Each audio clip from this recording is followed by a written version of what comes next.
Já. Beleza, galera. Começando então nossa reunião de notícias, produtos e alocação, semana do dia 17 de novembro, começando sempre com cenário de notícias no ambiente doméstico. Bom, acho que o destaque da semana passada se concentrou nas reuniões ali da COP30, né, onde líderes de mais de 50 países estão se reunindo para discutir sobre metas climáticas. Existem visões diferentes sobre a COP, tem gente que aborda que tem sido bem sucedida, que o Brasil já conseguiu, inclusive, recursos para fundos da floresta amazônica e etc., e, ao mesmo tempo, tem uma abordagem que mostra o enfraquecimento, principalmente com a falta dos Estados Unidos.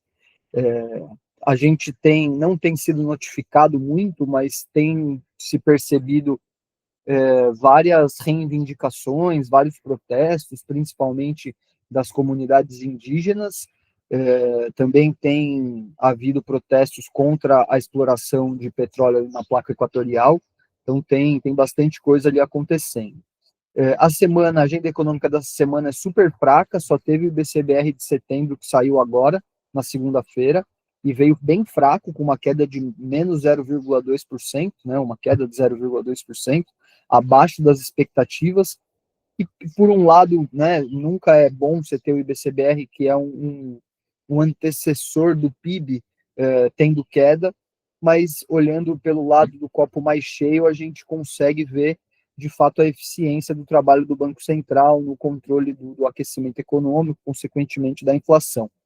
Acho que é um dado que tem a sua importância, principalmente agora, final de ano, que já se começa, né, já existiu uma tentativa de se antecipar a corte de juros para a última desse ano, agora em dezembro, provavelmente não vem, mas é um indicador que dá respaldo para um início de corte de juros. O governo, depois que o Galípolo assumiu a presidência do Banco Central, ficou quieto por bastante tempo, sem botar muita pressão nisso. Agora a gente já começa a ver um movimento de pressão para corte de juros, principalmente para o ano que vem, que é um ano eleitoral.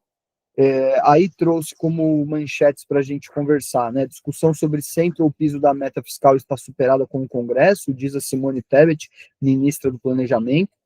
Existia aí uma discussão que o governo mirava sempre o piso da meta fiscal a ser batida, e isso com contingenciamento, com bloqueio de gastos e etc. E aí começou a existir uma repercussão de que, pô, a banda que a gente tem de flexibilidade tem que ser uma banda para dar margem de você não atingir, não para você já mirar com o objetivo acertar o meio, o centro da meta, né? Você acertar o piso e não o centro da meta.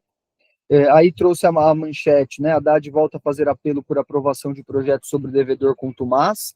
É um projeto importante para o governo, para a parte fiscal. Sendo aprovado, vai gerar uma arrecadação significativa. O devedor contumaz são empresas que recorrentemente não pagam os impostos devidos, não por falta de recursos ou alguma coisa do gênero, mas como estratégia fiscal de fato. Né? Existe esse termo na legislação, mas é igual a gente tem ali com taxação de grandes fortunas. Existe a citação na legislação, mas não tem pena, não tem como vai ser feito, né? Fica ali uma coisa meio que dentro de um limbo. Aí trouxe, Brasil seguirá trabalhando por reduções adicionais da taxação de exportações para os Estados Unidos, né, diz Alckmin, que é tanto nosso vice-presidente como também ministro. A gente viu na semana passada que os Estados Unidos reduziu em 10% a tarifa sobre commodities agrícolas, basicamente, então carnes, frutas brasileiras.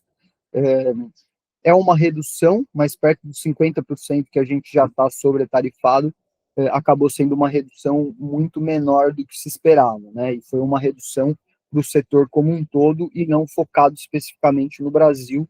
Existiu uma expectativa um pouco maior depois de todo o alinhamento do Lula com o Trump, das reuniões, né? Existiu ali a venda de um discurso mais otimista e de que tudo tinha caminhado muito bem. Por outro lado, também existe uma perspectiva que é os Estados Unidos já refugou muito rapidamente dessa tarifação sobre commodities agrícolas, né, mostrando de fato que a pressão inflacionária lá tem desestabilizado o governo e que esse pode ser o começo de um ciclo de corte nas tarifas desses produtos, que, querendo ou não, é o que o Brasil majoritariamente exporta para os Estados Unidos.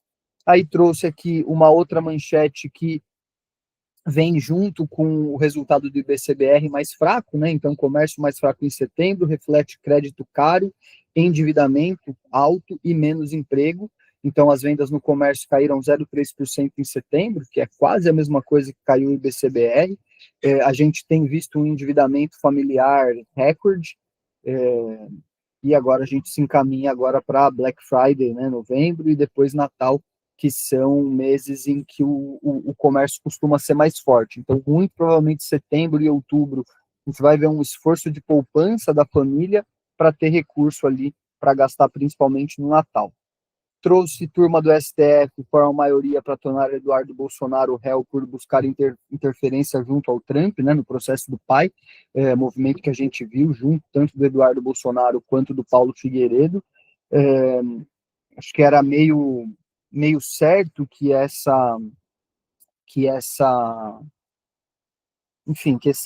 esse aceite por parte do STF viria. É meio inegável que o Eduardo Bolsonaro, de fato, ele tentou coagir a justiça ali por meio de manobra política. Vamos ver como isso caminha.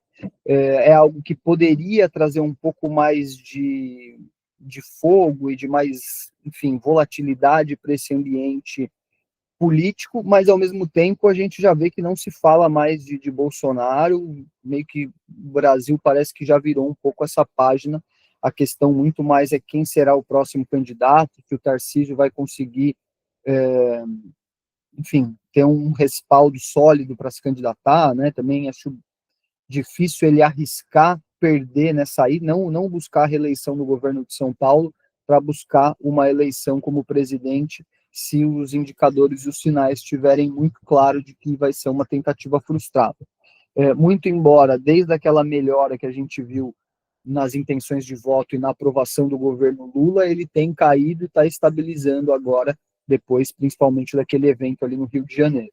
E, por fim, Mubadala avança e compra do Wilbank pode sair até o final desse mês. A gente trouxe essa notícia e conversamos na semana passada. É um alívio, ainda que pequeno, para as posições do Master, né? O Wilbank ele já tinha ali um recurso separado do FGC, é uma cobertura pequena perto da dívida total do Master, mas não deixa de ser uma sinalização de movimento do Banco Master em honrar com os créditos e conseguir, enfim, não criar uma crise bancária aqui no Brasil. Bom, a gente teve divulgação do Boletim Focus hoje, uma queda no IPCA de 4,55 para 4,46 nesse mês, né, nesse ano, manutenção em 2,16% do PIB, uma queda praticamente irrisória aí de 5,41 para 5,40 no câmbio, e manutenção da Selic em 15%. O que vale destacar, né? É a primeira projeção para o IPCA desse ano em que a gente tem, né, teria um IPCA dentro da banda, né?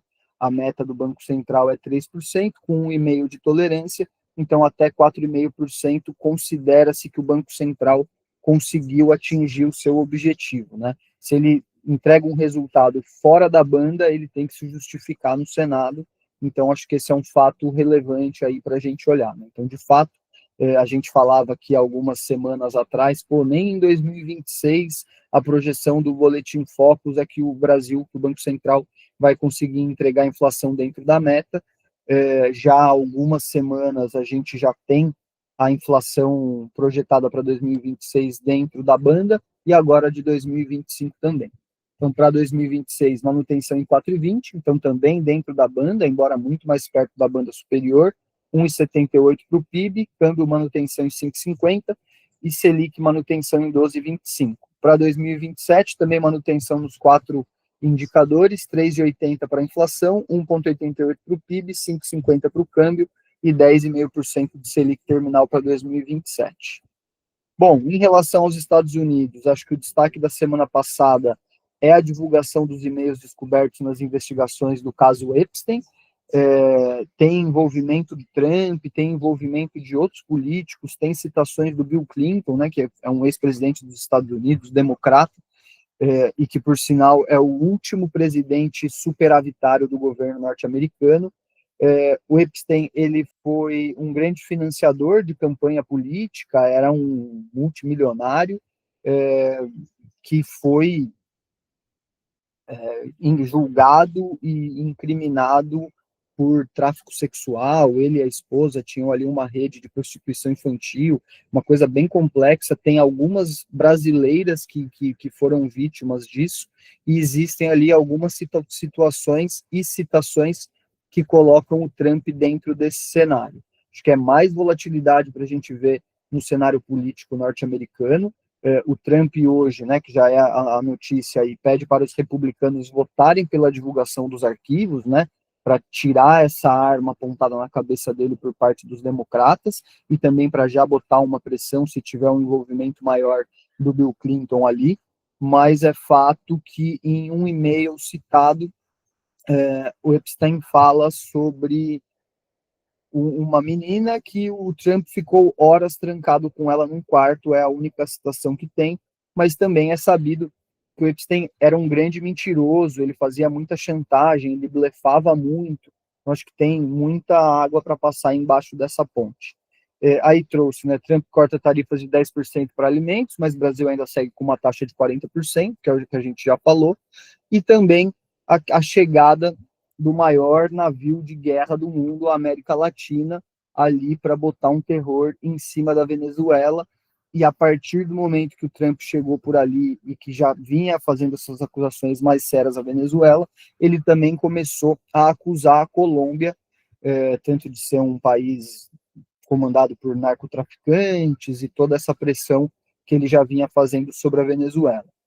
O que eu tenho visto a respeito disso é que o Trump está tentando impor uma pressão ali muito austera, né, contra a Venezuela, numa tentativa de que rompe uma revolução dentro da própria Venezuela, sem os Estados Unidos ter que agir muito diretamente. Então, que algum militar de alta patente traia o Maduro e dê um próprio golpe.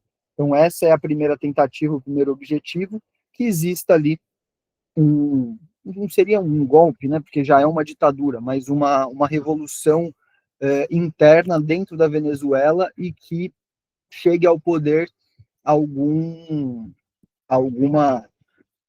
algum líder mais, enfim, mais alinhado com os Estados Unidos, sem os Estados Unidos de fato ter que agir. Já existiram alguns ataques a navios específicos, barcos ali dentro do Caribe. O presidente da Colômbia, inclusive, já sinalizou que um dos barcos atacados era de um pescador colombiano, que não tinha nada a ver com tráfico, nem nada. E se vocês verem as filmagens, né, dos ataques, de fato é uma coisa que os Estados Unidos não permitem muita margem de conversa ou de segunda chance. Simplesmente vem e joga uma bomba no barco que está passando e acabou, né? Uma coisa interessante é que esse porta-aviões americano, sozinho, ele praticamente vence qualquer país em uma guerra. São 4 potências que têm um poder de fogo militar para combater esse avião, que é Alemanha e França, Rússia e China. O resto, praticamente todos os outros países do mundo, só esse porta-aviões consegue vencer uma guerra. A agenda econômica nos Estados Unidos, ela está bem recheada, né? A gente teve o término do shutdown também, que é um dos destaques da semana passada, o maior shutdown da história, 41 dias. A gente vai começar a ter bastante divulgação de dado, o que também pode trazer um pouco de volatilidade aí, tanto para essa quanto para a próxima semana. Nessa segunda, a gente teve o índice Empire State de atividade industrial, vindo bem acima da previsão, o que é bom para a economia norte-americana. Terça-feira a gente tem produção industrial de outubro e encomendas à indústria. Quarta-feira a gente tem licença de novas construções e balança comercial. Quinta-feira, pedidos contínuos iniciais por seguro-desemprego, ganho médio por hora, relatório de empregos pelo Fed, taxa de desemprego e o payroll, que normalmente sai na sexta-feira, vai sair na quinta. já foi adiado por 3 semanas consecutivas. Sexta-feira a gente tem PMI industrial composto de serviços, a gente também tem confiança do consumidor e expectativa de inflação por Michigan. E a agenda da Europa, né, da zona do euro, a gente tem PCI na quarta-feira, um dado aí de inflação para a gente acompanhar, produção do setor da construção e confiança do consumidor na quinta, e sexta-feira também PMI industrial composto de serviços, e amanhã, voltando um pouco para os Estados Unidos, tem resultado da NVIDIA, que também deve dar um chacoalho aí no setor de tech, ou para cima ou para baixo. Bom, a gente teve atualização dos dados de outubro dos nossos indicadores de inflação, então estão todos aí. Inflação acumulada dos 12 meses, né, por IPCA em 4,68, muito perto do topo da banda. Acho que os destaques principais são o IPADI, que veio negativo, e o IGPDI também, com acumulados bem baixos, né, o IPADI com menos 0,87 de acumulado em 12 meses, e o IGP com 0,73 positivo, mas também bem pouca inflação.